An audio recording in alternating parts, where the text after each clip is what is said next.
Hi, and welcome to Author Conversations. I'm Chris Dabbs, and today I'm delighted to say Laure Stack is with us. And Laure, do you know what? It has been like an educator for 20 years. Can you believe that? Really spending her time and her career supporting children through their struggles and dreams. Now she's an author as well, and her deep understanding of young minds leads to write heartwarming stories. Through Once Upon a Boy, Howie the Unusual Bear, and more future books, Law hopes to inspire children to dream big and never let doubt keep them from reaching their full potential. Well, good on you, Law. I've got to say, I love that.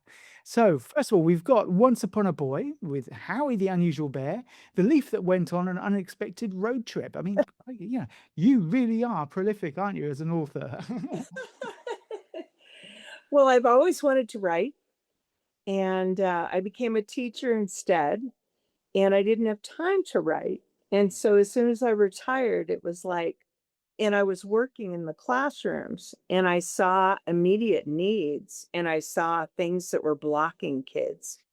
And so I decided to write stories about them. Right, and that's it. That's interesting, actually. So, what were blocking kids? I mean, what age were you teaching? I actually work with kids from kindergarten to seniors in high school. Oh, right. I substitute at all the schools. Yeah. So you look after sort of like well, any child. So that means you have got a lot of experience then dealing with different age children who are in a school environment, right? Yes. Wow. Wow. Yeah, because it's not just like being a parent, okay, where you've got your child at a certain time and they're growing up, and then you have to deal with that kind of thing. But for you being a teacher, I mean, I can see that's quite tough, really. So, was there a particular moment, say, in like your first book, Once Upon a Boy? I mean, was there a particular moment in your life that influenced, I guess, Liam's emotional journey in the book? Uh, what really influenced the character of Liam, he was actually built on an actual child named Liam. And the Liam that I worked with was special ed. He was in a SDC class, but he was the cutest thing ever. And what I noticed is in school, the minute a child couldn't do something or they thought they couldn't read or they couldn't do the math, they didn't understand, they just shut down. They just, I can't do that. I can't. And the minute they do that, they're creating their reality. And so this book was written to let kids know you are in charge of your reality. You create your reality. And you have to believe in yourself because the minute you stop believing you can do it, you can't do it. There's no way. So in this book, Liam discovers that he can create all kinds of things. It's a fantasy story. It's not a realistic story. But he develops all these things, children and a play set and all these things. And as soon as he sits back and goes, "How in the world did I do that?" It all vanishes. And, he thinks, Did I just make this up? Did I?" And then he sees a remnant from the lunch and he realized, "No, I did create that." And then he brightens up. And what was meant to convey is the minute you believe in yourself and really know that you can do things is, when you have the power to create wonderful things. Yeah, I mean, absolutely, and I think that's one of the things that sort of like breaks my heart actually with children who've got no self confidence and really don't believe that they can do these kind of things. I mean, so you really think that it comes down to fear or doubt about a child's ability to pursue their dreams, really, that affects them. I mean, does that come from home? Does that come from their own psyche? Where does that come from? Do you think? Both. I what I've seen, there's a lot of children that come from homes that aren't so great, homes that aren't encouraging, that don't build them up. And They're pretty much on their own with the TV set. So a lot of these kids, it it it is based on home life. But then again, there's kids that have a wonderful home life and they just it's too hard. This is too hard. Math is too hard or writing is too hard. And it's just easier to give up. But, I watched the kids in the Olympics this last Olympics, and all of them said, I went through trials and tribulations. I faced so many roadblocks, but I didn't give up. I never gave up. And that's why they were there competing. And it's the only way they can do something with their lives is to believe that they can. Which, I mean, again, I think you've hit a nail there, haven't you, on the head. As far as athletes are concerned, they've got the support system around them. Sure, of course, that helps them, coaches and things like that. But they still have to believe in themselves, don't they? Yeah.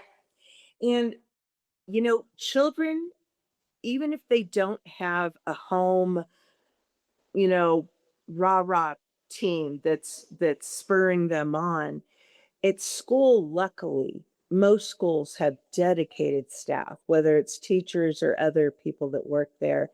And every single person is dedicated to every single child in that school that they feel safe and welcome and are in a healthy environment to learn.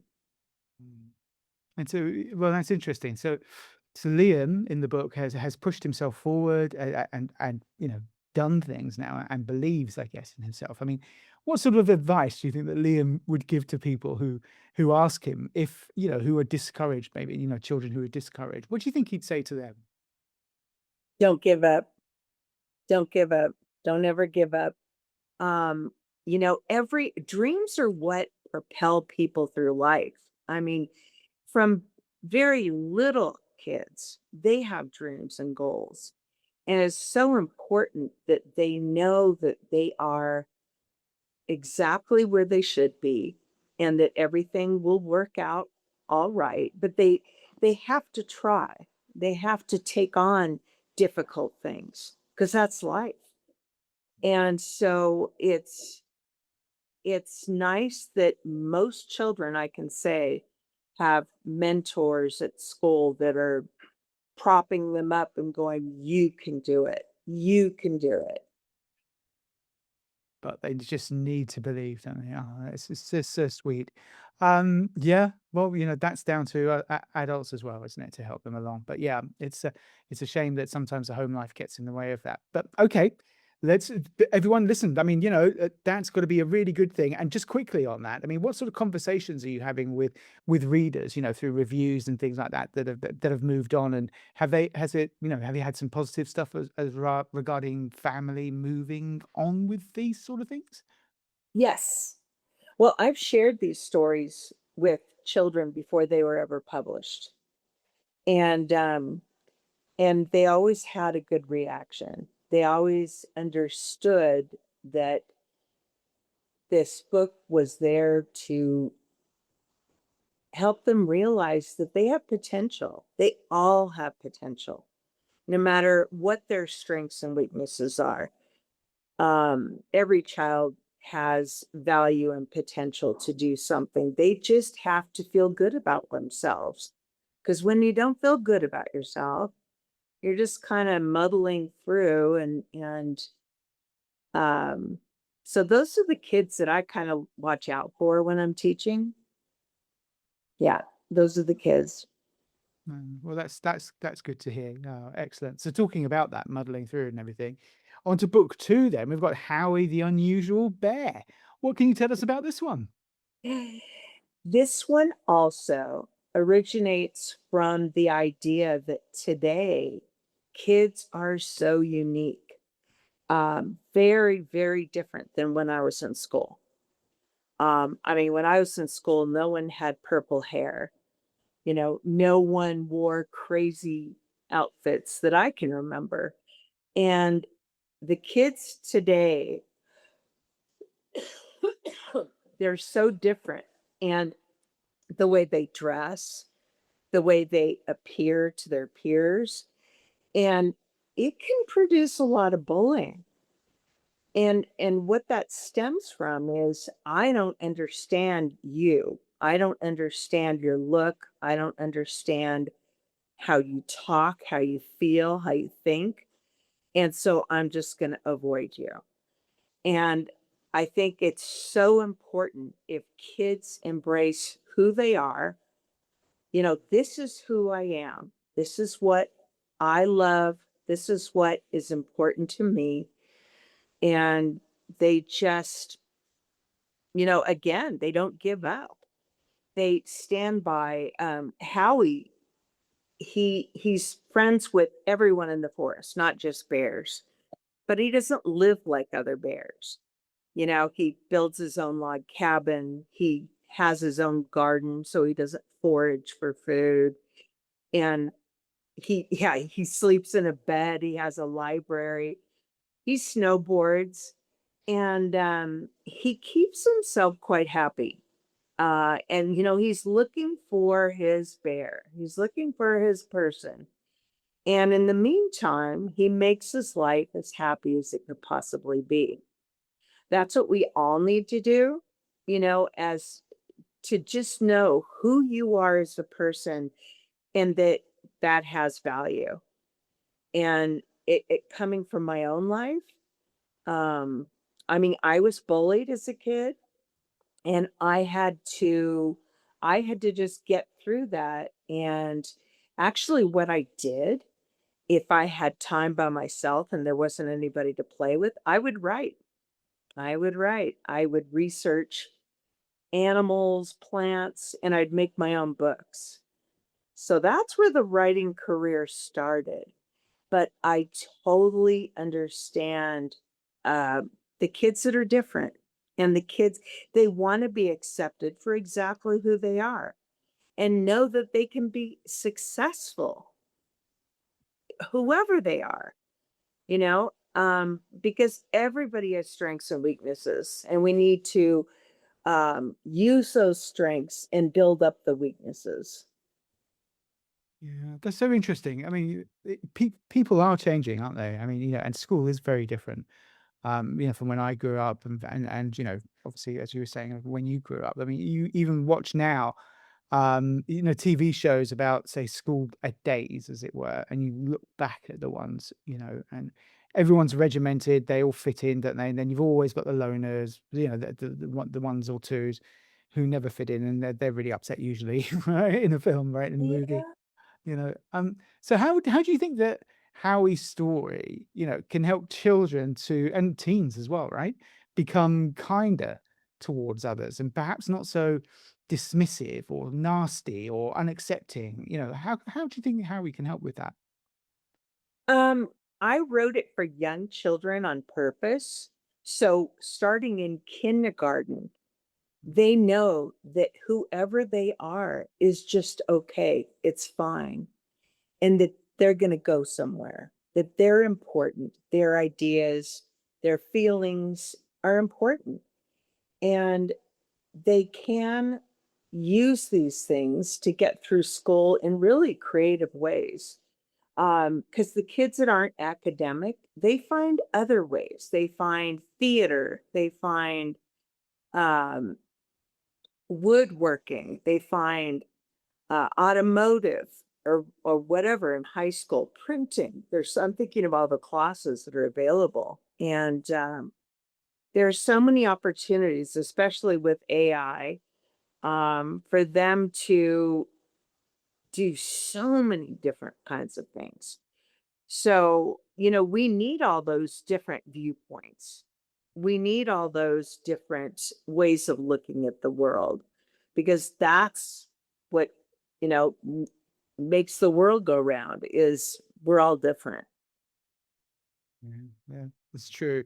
And I think that obviously as you say, in kindergarten, the earlier that we sort of understand that, the better for humanity, hopefully, in the future, right? So, how do you hope that adults respond, after reading this story to their children and with their children? Do you think it do you hope that that happens? And I mean, have you heard of any adults who said to you, "Oh, wow, I've actually I've heard changed it my look." I've heard adults say this book was important for me, as well as Liam, Once Upon a Boy, because it is a universal theme. To succeed in this crazy world, you have to believe in yourself. You have to, and you have to be okay with who you are as a person and accept who you are as a person. And then others can feel free to join you and kind of go through life together. But it's the fear of difference. It's the fear of you don't look like me, you don't act like me. And so this will cause bullying. And so I think from the get-go, we have these conversations with children. And we have these conversations with adults also. Um, that this can help them guide their kids through school and through those difficult times. Excellent. Yeah, good. I mean, great. So that we're talking about using it as a kind of handbook or some sort of manual as well, right? For to help people to help their children, which is great. Maybe you didn't really plan that when you first started, but it sounds like a really great thing. So, okay, so on to book three then, which is yeah, which is the leaf that went on an unexpected road trip, eh? So tell us about this travel, movement, core of the story. What's this about? Um, well, it's based on a true story. We've all had that leaf on our car that, and this one trip about 2 years ago I took with a girlfriend, there was a big oak leaf on my car. And I thought, oh, by the time we hit the freeway, it's going to be gone. But it wasn't. A little part came up, and this leaf was with us the whole trip. And so I created a persona for this leaf. And I told my girlfriend, I said, I'm gonna write a story about a leaf that goes on an accidental road trip. Now, the leaf's road trip was not my road trip. I made the road trip up. But basically, what that book deals with is the fear of the unknown, whether kids are starting a new school, a new class, new opportunities, new things happen. They move to a different home. They're going to have they're going to have things that frighten them and things where they're not quite sure how things are going to work out. And so the leaf is terrified because he lands on this car and he's taken away from, everything he's ever known. But he comes to trust these girls. The girls notice the lead and start a relationship with him in this trip. And by the end of the story, the leaf is grateful that he's had the experiences that he's had, and he trusts. He has trust in these people, and he winds up back home where he started. And so it's all about getting through your fear, your fears of unknown situations. Yeah, and it all turns out good in the end, right? As you said. Yes. Yeah. But it takes him a long time. I mean, he has to go through a lot of scary things that happen to build that trust and to know, okay, I'm going to be okay. And kids need to know that too, because it is frightening to go to a new school where you don't know anybody. Um, I mean, right now, the kids from middle school are going to be going to high school. And I've asked them all, are you ready? Are you ready for high school? And they're all like, no. And I said, you are going to have so much fun. You are going to have a blast, but it's the unknown. And same with, I saw the elementary kids at the middle school the other day, and they came over for their orientation. And It's scary. Elementary is kind of like a little cocoon, and then middle school is where you get to shine who you are. They get to be whoever it is that they want to be. And it's interesting watching these kids on their journey. Sometimes I've seen kids all the way from elementary all the way through high school. And it's crazy watching them through their life and how they change and develop. No, I know what you mean. I'm a lecturer at the university as well, and I see that, with the undergraduates when they come through all the way from the beginning, and that's just like 3 years, and they're quite old, right? So, it's quite interesting. I know what you mean. It is nice to see that, and of course with my own kids as well. So, what about one thing that I mean, I understand why you've had a leaf, you saw the leaf on the car, which is a very sweet story, right? To be able to think about that. But how have you used nature in shaping the story's message? Um, my mind just works that way. I love animals. I love nature. I live in the mountains. We have bears, we have raccoons, we have bobcat, we have eagles. I just saw a bald eagle on our lake the other day, and that was really special. And we have deer, and living up here just it's so great, the interaction between the animals and their environment. And so my fourth book actually that is in the works is about my animals at home and how they interact with each other in funny ways, how they interact with my husband and I and the wildlife. And it's humorous. Um, it's a funny book. It's got like 11 parts to it. I don't know if you'd call them chapters, but yeah, I marvel at nature, and I watch my animals intensely. I watch other animals intensely. What are they thinking? What are they feeling? What are they experiencing right now? And so my whole world really is nature. I live up here in the mountains and I ski and I hike. And I'm also about the ocean, and I've swam with whale sharks and real sharks, and my next adventure is going to be swimming with whales at some point. But yeah, I gravitate to animals and nature. Oh, that's really sweet. I mean, I think obviously our viewers I don't think, saw your cat at the beginning, right? So your cat was wandering around. Do you have any other pets? Or pets? Do you have any other animals that live with Oh, you? if I let them in, you'd see the we actually, the dog that's in my story, actually passed away from a horrible dental accident.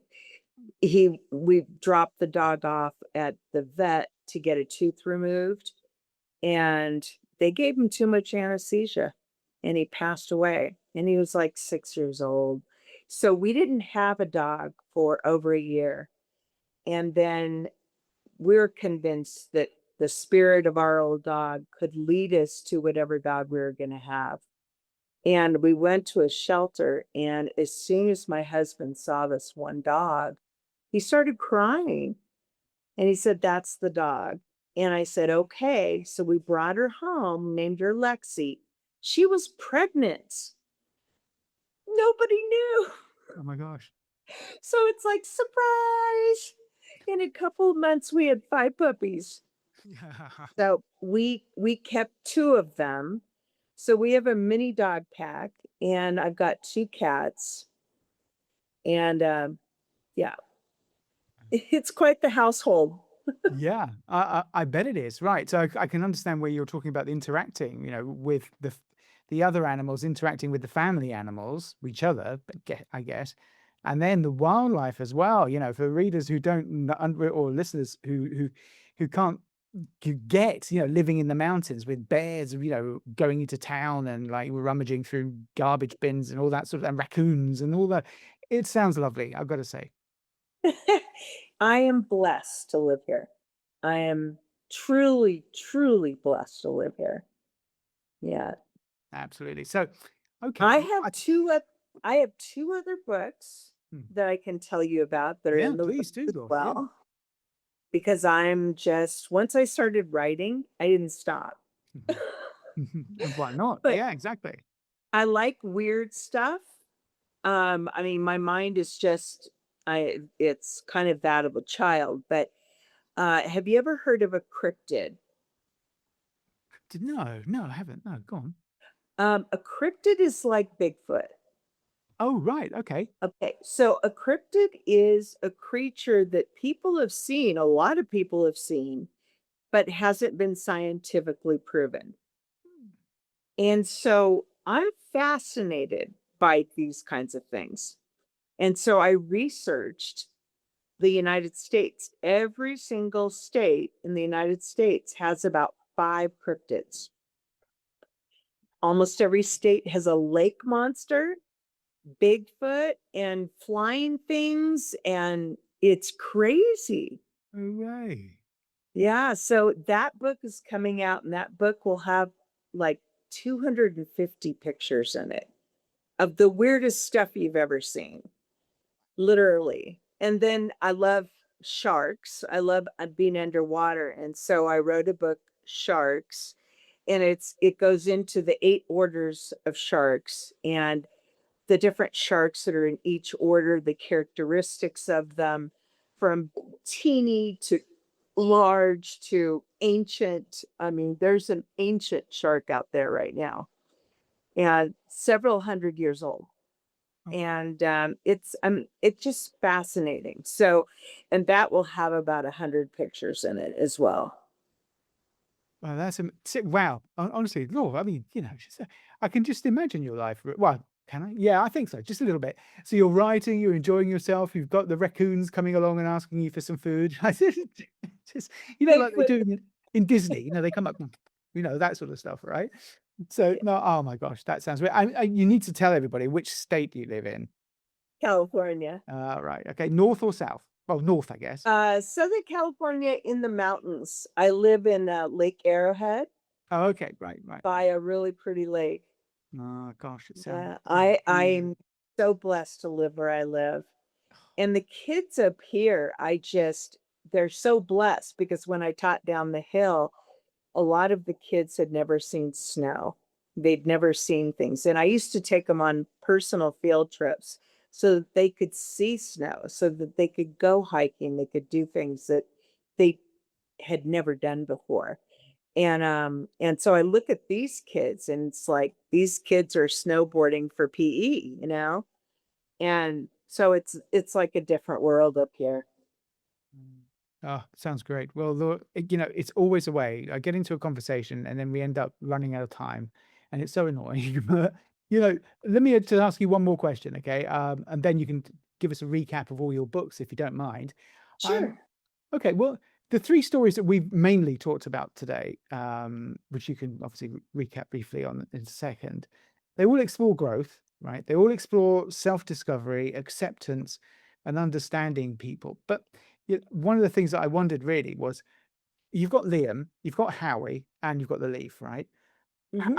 Are they similar? Are they, how are they connected emotionally or thematically even? Um, I think they represent each child out there, really, because every single kid in school, they all have their challenges ahead of them. They all have difficulties with things. And I think having people there to support them or having books that they can read that say they can do it, they can become something. Um, it's so important because this world's gotten so crazy. I mean, it's just like everything's upside down. So, and how do you make sense of it? So they have to be pretty sophisticated, actually. Even the kindergartners I find today are pretty sophisticated. Um, but oh, I don't want to go into this one story, but anyways, I have so many cute stories. of Yeah. kids doing cute things, but they just never cease to amaze me. Brilliant. Well, I tell you what, Laura, tell us about the books briefly, and then I'm afraid we have to cut it short until next time, of course. But yes, so which ones are available right now, and where can they be, bought or listened to, or that sort of thing? Right now, Once Upon a Boy, that deals with making your dreams come true and what really stops your dreams from coming true, um, is published. It's on Amazon. And I am developing, a website is going to be up soon where people can go to my website and buy the books. Right now, my website is a landing page, but it will direct people to the new website once it's up and running. My second book was Howie, the Unusual Bear, and it's written, my son was the original Unusual Bear. My son did not fit into the box. He was always way outside the box. And I grew to just love that about him and just love that about other kids. So making your way through the world when you're different. That's what How's about. And the Leaf that went on an accidental road trip is available right now. And it's about overcoming your fears about situations or opportunities or things that happen that are out of your control, because that's scary. Yeah, and I think you're right. Yeah, that leaf would be scared. Yes, absolutely. Well, Lord, then there we are. That's all the time we've got at the moment. I'm really sorry about that, but it's been great talking to you, and I love the way that we've managed to talk about things that are actually, not just about a book, as it were, but a meaningful Yeah. chat about why you've written the books and how they help as well. So it's not just fiction. There's a real reason behind it, isn't there? Um, Yes. and it's great to see, and you can really see that 20 years as an educator has really pushed that through you. So there we Well, are, folks. thank you so much for having me.